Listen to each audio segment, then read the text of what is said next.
ঘণ্টাকর্ণ হলেন বাংলার জনসমাজে কল্পিত এক চর্মরোগের দেবতা। এই দেবতা শিবের অনুচর, এদিকে তীব্র হরিবিদ্বেষী। মঙ্গল দেবতা বিষ্ণুর বিপরীতে এই দেবতার অবস্থান। বসন্ত ঋতুতে খোসপাচড়ার বাড়বাড়ন্ত যাতে না হয় সেজন্য প্রতি ফাল্গুন সংক্রান্তির সকালে এই পূজা অনুষ্ঠিত হয়। এই পূজার জন্য আলাদা করে পুরোহিতের দরকার হয় না, গৃহস্থ পুরুষ মহিলারাই করতে পারে।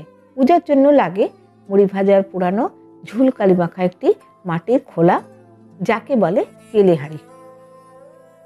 তেল হলুদে চোবানো অব্যবহার্য ছোট কাপড়ের টুকরো 3টি কড়ি, ছোট 3টি গোবরের দলা, ঘেটু ফুল, সিঁদুর, ধান এবং দূর্বা ঘাস।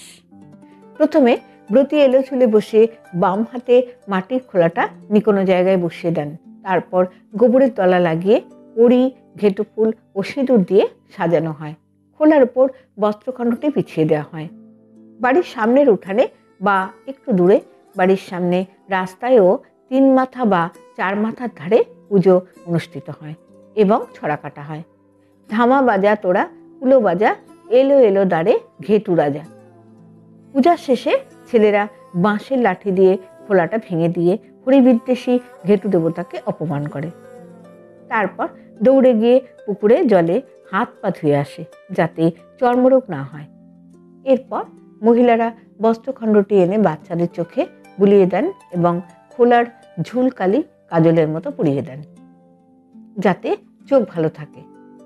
এই ঘেটু ঠাকুরকে বিদায় করে হরিনাম কীর্তন গাওয়া হয়। গ্রাম বাংলার ছোট ছোট ছেলেমেয়েরা কলাপাতা দিয়ে পালকি তৈরি করে, পালকির ভিতর প্রদীপ জ্বালিয়ে এবং ঘেটু ফুল দিয়ে সাজিয়ে পূজা করে। ভিডিওটি শুনে যদি আপনাদের ভালো লাগে তাহলে একটি লাইক দিয়ে অবশ্যই চ্যানেলটিকে সাবস্ক্রাইব করবার অনুরোধ রইল।